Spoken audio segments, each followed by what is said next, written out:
Hello friends, मैं हूं सन्मय प्रकाश और आप देख रहे हैं यूट्यूब चैनल सरकारी जॉब न्यूज़। और इस वीडियो में हम लोग बात करेंगे उत्तर प्रदेश के बजट के बारे में, बजट 2023-24 के बारे में।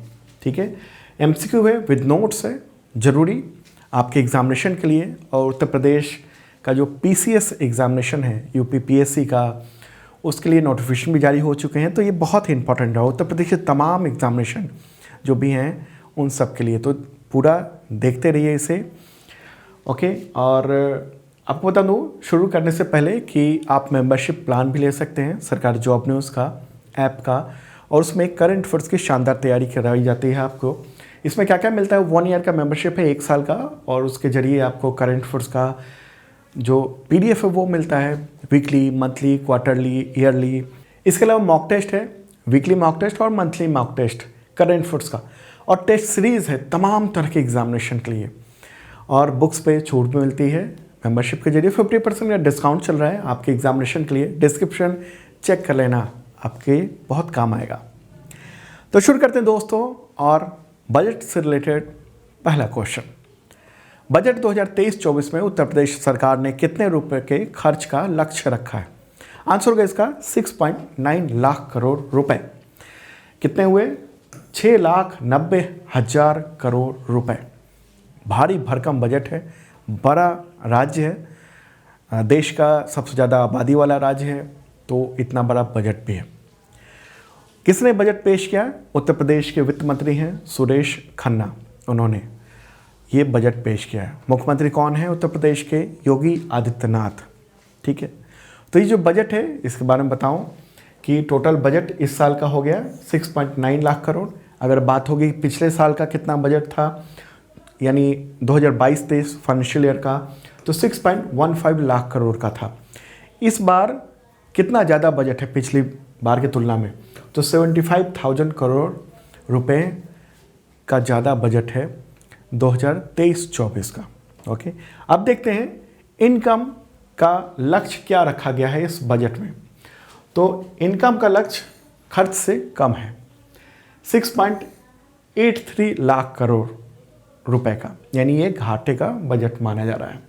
इसमें रेवेन्यू रिसिप्ट है 5.7 लाख करोड़ रुपए। रेवेन्यू रिसिप्ट का मतलब क्या हुआ? यानी हिंदी में कहेंगे राजस्व प्राप्तियां, यानी जो राज्य सरकार के टैक्स हैं और केंद्र सरकार जो टैक्स वसूलती है उसमें जो राज्य का हिस्सा होता है वो हुआ रेवेन्यू रिसिप्ट। दूसरा है कैपिटल रिसिप्ट, यानी पूंजीगत प्राप्तियाँ। ये क्या होता है? जैसे सरकार ने अपने खर्च के लिए लोन लिया और जो सरकार ने दूसरों को लोन दिया हुआ है तो उसकी वसूली हुई, तो वो हुआ ये कैपिटल रिसिप्ट, ये 1.12 लाख करोड़ रुपए।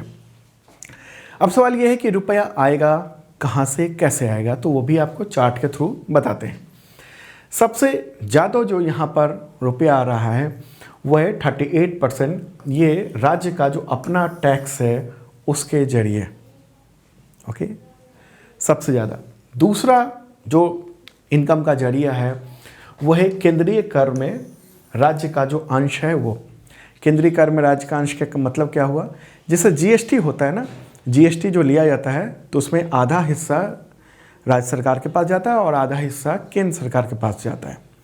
ठीक है, और अगर इस राज्य का व्यक्ति कोई दूसरे राज्य से परचेज कर रहा है तो उसका हिस्सा वो राज्य को मिलता है, तो वो केंद्रीय करों में ये 27% है। इसके बाद अगर हम बात करेंगे तो केंद्र सरकार से सहायता मिल रही है 14.9% की। उसके बाद लोक ऋण है, यानी सरकार लोन ले रही है 14.6% टोटल बजट का। इसके बाद जो स्थान है वो करेतर राजस्व है 3.5%, और लोक लेखा शुद्ध है ये 0.8%, और ऋण की अग्रिम जो वसूली है, सरकार ने जो लोन दिया हुआ है वो 0.4%। तो इस तरीके से ये सरकार को इनकम हो रही है, और इनकम क्या है? 6.83 लाख करोड़ रुपए। लेकिन सरकार खर्च क्या कर रही है? सरकार खर्च कर रही है, करने वाली है, जो अनुमान लगाया है 6.9 लाख करोड़ रुपए का। तो रेवेन्यू एक्सपेंडिचर में 5.02 लाख करोड़ रुपए खर्च हो रहे हैं। दूसरा है कैपिटल एक्सपेंडिचर, यानी इसमें 1.87 लाख करोड़ रुपए ये खर्च हो रहा है। यहाँ पर कैपिटल एक्सपेंडिचर में होगा डेवलपमेंट कार्य, लोगों को लोन देना, कर्ज की वापसी, ये सब हुआ। ओके, कर्ज ले रहे हैं तो कर्ज वापस भी करना है, वो सब भी। अभी देखते हैं कि रुपया जाएगा कहाँ पर। तो जाएगा ये इस तरीके से आप देख रहे हैं जो रुपए के जाने का पूरा है।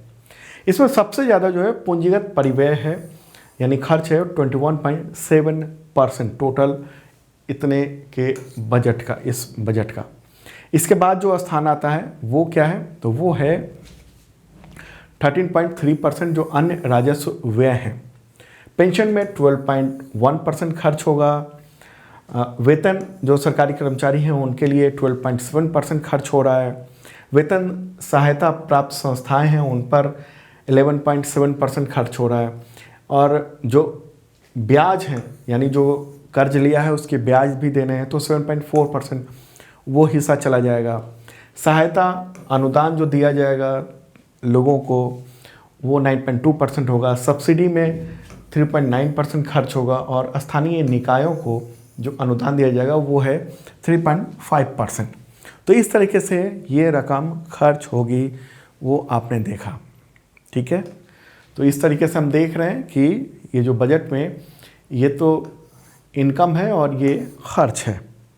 अलग अलग जो डिपार्टमेंट हैं, अलग अलग जो तरह की योजनाएं हैं उसमें जैसे अवस्थापना विकास यानी इंफ्रास्ट्रक्चर डेवलपमेंट में जो है 1,62,000 करोड़ रुपए खर्च हो रहे हैं। एजुकेशन में ये है, तो अलग अलग ये डिपार्टमेंट का है, समझाने के लिए दिया है।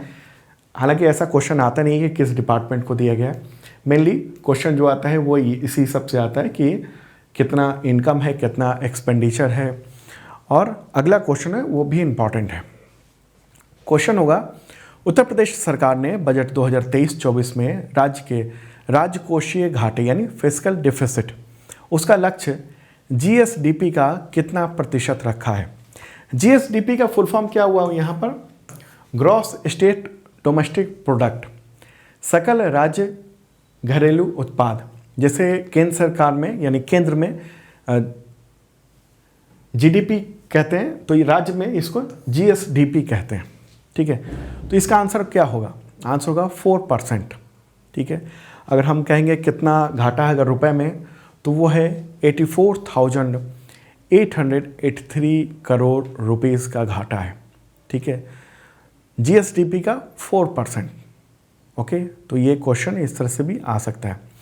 तो ये जो फिस्कल डिफिसिट होता क्या है, देखिए फिस्कल डिफिसिट को समझने के लिए आपको ये जानना होगा कि जो हमने प्राप्त किया यानी इनकम किया उसमें बिना लोन लिए हुए, और जो हमने खर्च किया बिना लोन चुकाए हुए, उसको माइनस किया जाता है, तो वो जो हुआ वही फिस्कल डिफिसिट हुआ, राजकोषीय घाटा हुआ।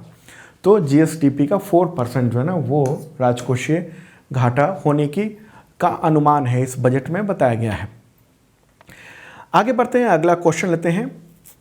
बजट 2023-24 में उत्तर प्रदेश सरकार ने राज्य के ग्रॉस स्टेट डोमेस्टिक प्रोडक्ट यानी जीएसडीपी के ग्रोथ रेट का लक्ष्य क्या रखा है। जैसे अगर केंद्र सरकार बजट पेश करती है तो वह कहती है कि जीडीपी में इतना ग्रोथ का अनुमान है, उस राज्य में यानी राज्य का जीडीपी उसे कहते हैं जीएसडीपी, उसके ग्रोथ का कितना अनुमान है, ज़बरदस्त अनुमान है, आंसर होगा 19%। ये बहुत बड़ा आंकड़ा माना जाता है। ठीक है, और कितना होने की उम्मीद है, तो ये है 18.63 लाख करोड़ रुपए उत्तर प्रदेश का जीएसडीपी। ओके, और यहाँ अगर हम बात करेंगे कि पिछले वित्तीय वर्ष में, ये तो 19% अनुमान है 23-24 के लिए। पिछले जो फाइनेंशियल ईयर था 2022-23 उसमें कितना अनुमान था, तो 17.1%, और वित्त वर्ष 2021-22 में वो 16.8% ये आ गया है एक्चुअल आंकड़ा।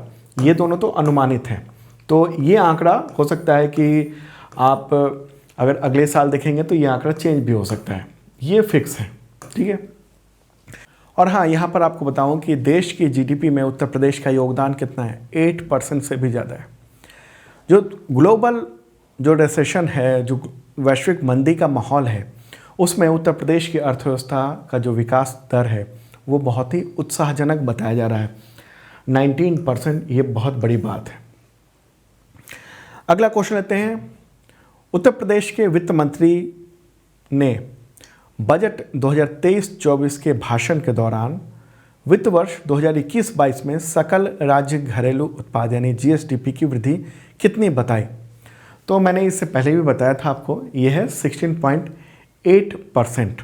ठीक है, इससे रिलेटेड क्वेश्चन यूपीपीएससी में आ सकते हैं क्योंकि ये आंकड़ा फिक्स हो गया है।